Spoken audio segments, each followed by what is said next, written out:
Hello hi friends, ಕೃತಿನ್ creation ಸ್ವಾಗತ. Satin ರೇಪರ್ನಿಂದ ಫ್ಲವರನ್ನು ಯಾವ ರೀತಿ ಮಾಡೋದು ಅನ್ನೋದನ್ನು ಈ ವಿಡಿಯೋನಲ್ಲಿ ಸರಿಯಾಗಿ ತಿಳಿಸ್ಕೊಟ್ಟಿದ್ದೀನಿ. ನೋಡೋಣ ಬನ್ನಿ. ಮೊದಲಿಗೆ ಬೇಕಾಗಿರೋದು ಸ್ಯಾಟಿನ್ ರೇಬನ್.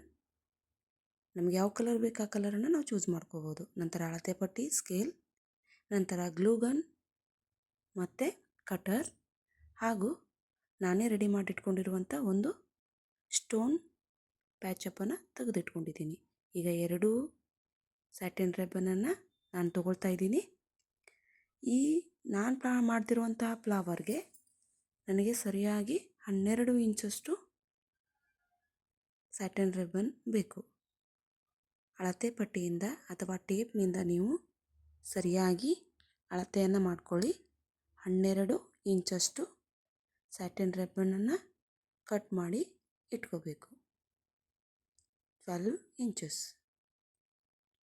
ಅದನ್ನು ಮಡಚಿ ಕಟರಿಂದ ಕಟ್ ಮಾಡಿ 2 ಪೀಸ್ ರೆಡಿ ಆಯಿತು. ಇದೇ ರೀತಿ ನೀವು ಒಟ್ಟು 11 ಪೀಸಸನ್ನು ರೆಡಿ ಮಾಡ್ಕೋಬೇಕು. 11 ಪೀಸಸನ್ನು ರೆಡಿ ಮಾಡ್ಕೋಬೇಕು. ನೋಡಿ, ನಾನು ತೋರಿಸ್ತಾ ಇದ್ದೀನಲ್ಲ, ಈ ರೀತಿ ನಾನು ಎಲ್ಲ ಪೀಸಸ್ಗಳನ್ನು ಕಟ್ ಮಾಡಿಟ್ಕೊಂಡಿದ್ದೀನಿ. ಒಟ್ಟು 11 ಪೀಸಸನ್ನು ಕಟ್ ಮಾಡಿ ಇಟ್ಕೊಳ್ಳಿ. ನಂತರ ಈ ಪೀಸ್ಗಳನ್ನು ನಾವು ಒಂದು ಮೇಣದ ಬತ್ತಿ ಸಹಾಯದಿಂದ ಎರಡೂ ಬದಿಗೆ ಬರ್ನ್ ಮಾಡಬೇಕು. ಯಾಕಂದರೆ ಸ್ಯಾಟಿನ್ ರಿಬ್ಬನು ಎರಡೂ ಬದಿ ಬಿಚ್ಚುವಂಥ ಚಾನ್ಸಸ್ ಇರುತ್ತೆ. ಫ್ಲವರ್ ಮಾಡುವಾಗ ತೊಂದರೆ ಆಗುತ್ತೆ. ಆ ಕಾರಣಕ್ಕೆ ನಾವೇನು ಮಾಡಬೇಕು ಅಂದರೆ ಎರಡೂ ಬದಿ ಅದನ್ನು ಈ ರೀತಿ ಸ್ವಲ್ಪ ಬರ್ನ್ ಮಾಡಿದರೆ ಪೀಸಸ್ ರೆಡಿಯಾಗುತ್ತೆ. ಈಗ ಎರಡೂ ರೀತಿಯ ಸ್ಯಾಟಿನನ್ನು ಒಂದರ ಮೇಲೆ ಒಂದಿಟ್ಟುಕೊಂಡು ಮಧ್ಯದಲ್ಲಿ ಮಡಚಿ, ನಂತರ ಹೊರಗಡೆ ಸೈಡು ಬ್ಲೂ ಕಲರ್ ಬರಬೇಕು. ಬ್ಯಾಕ್ ಸೈಡ್ ಇದೆಯಲ್ಲ, ಆ ಸೈಡು ಪಿಂಕ್ ಕಲರ್ ಬರಬೇಕು. ಆ ರೀತಿ ನಾವು ಈ ಫ್ಲವರನ್ನು ಪೆಟಲ್ಸನ್ನು ಮಡಿಸ್ಕೊಳ್ತಾ ಇದ್ದೀವಿ. ನಂತರ ಅದನ್ನು ಮತ್ತೆ ಬರ್ನ್ ಮಾಡಬೇಕು. ಇದನ್ನು ನೀವು ಈ ರೀತಿ ಸುಡೋದ್ರಿಂದ ಅದು ಒಂದಕ್ಕೊಂದು ಜಾಯಿಂಟ್ ಆಗುತ್ತೆ. ಆ ರೀತಿ ಜಾಯಿಂಟ್ ಆಗಲಿಲ್ಲ ಅಂತಂದರೆ ಗ್ಲೂ ಗನ್ನಿನ ಸಹಾಯದಿಂದ ನೀವು ಮತ್ತೆ ಅದನ್ನು ಪೆಟಲನ್ನು ಜೋಡಿಸ್ಬೇಕು. ಎಲ್ಲನೂ ಸರಿಯಾಗಿ ಪೆಟಲ್ ರೆಡಿ ಮಾಡ್ಕೊಂಡ್ಮೇಲೆ ಫ್ಲವರ್ ತುಂಬಾ ಚೆನ್ನಾಗಿ ಕಾಣುತ್ತೆ. ಈಗ ನಾನು ಇನ್ನೊಂದು ಪೆಟಲ್ ಯಾವ ರೀತಿ ಮಾಡಬೇಕು ಅನ್ನೋದನ್ನು ತೋರಿಸ್ತೀನಿ. ಸರಿಯಾಗಿ ನೋಡ್ಕೊಳ್ಳಿ. 2 ಪೆಟಲನ್ನು ಒಂದರ ಮೇಲೊಂದಿಟ್ಟು ಸರಿಯಾಗಿ ಮಧ್ಯದಲ್ಲಿ ಮಡಚಿ, ನಂತರ ಅದನ್ನು ಮತ್ತೆ ಟರ್ನ್ ಮಾಡಿ ಗೋಪುರಾಕಾರಕ್ಕೆ ಬರುತ್ತೆ. ಈಗ ಬ್ಲೂ ಕಲರ್ ಮೇಲೆ ಬರೋ ರೀತಿ ಈ ಸೈಡ್ ಮಡಚಿ, front side, back side pink colour ಬರೋ ರೀತಿ ಮಡಚಿ. ಈಗ ಅದನ್ನು ಸಾಧ್ಯವಾದಷ್ಟು ಬರ್ನ್ ಮಾಡಬೇಕು.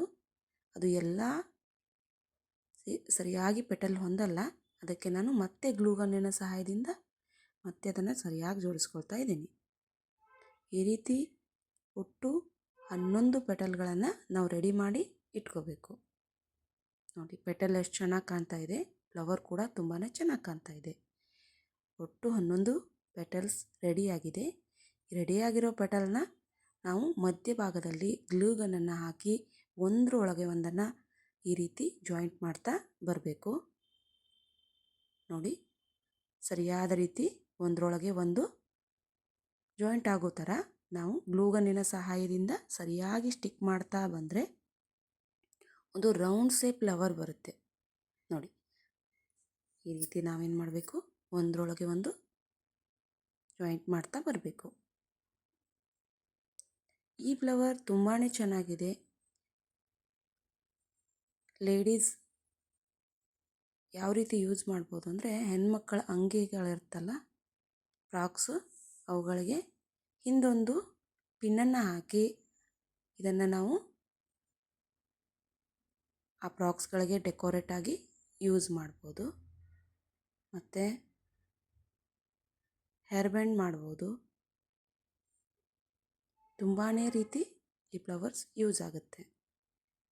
ಇದು ಮಲ್ಟಿ ಕಲರ್ ಇರೋದ್ರಿಂದ ನೋಡೋಕ್ಕೂ ತುಂಬ ಇರುತ್ತೆ.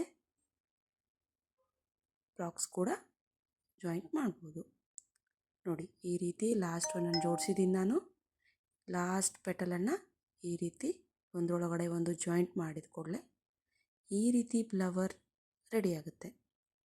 ನೋಡಿದ್ರಲ್ಲ, ಈಗ ಮಧ್ಯದಲ್ಲಿ ಸ್ವಲ್ಪ ಗ್ಯಾಪ್ ಉಳಿದಿರೋದ್ರಿಂದ ನಾನು ಪಿಂಕ್ ಕಲರ್ ಸ್ಯಾಟಿನ್ ರಿಬ್ಬನ್ನಿಂದ ಒಂದು ರೌಂಡಾಗಿ ಕಟ್ ಮಾಡಿಕೊಂಡು ಪ್ಯಾಚ್ ಥರ ಮಾಡಿದ್ದೀನಿ. ಅದಕ್ಕೂ ಕೂಡ ಗ್ಲೂಗನ್ನನ್ನು ಹಾಕಿ ಮಧ್ಯಭಾಗದಲ್ಲಿ ಅದನ್ನು ಜಾಯಿಂಟ್ ಮಾಡ್ತಾ ಇದ್ದೀನಿ. ನೋಡ್ತಾ ಇರ್ಬೋದು,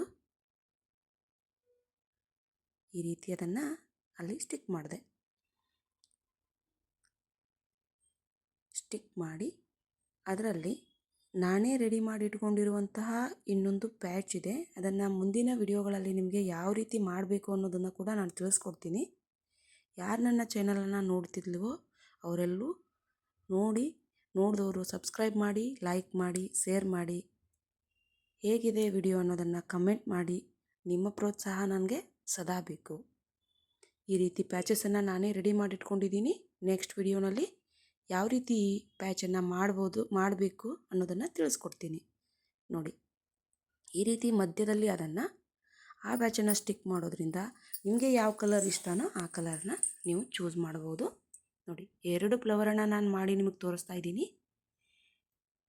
ಈ ರೀತಿ ಮಾಡ್ಬೋದು. ನೋಡಿ, ಫ್ಲವರ್ಸ್ ತುಂಬಾ ಚೆನ್ನಾಗಿದೆ. Thank you for watching. Like, share, subscribe.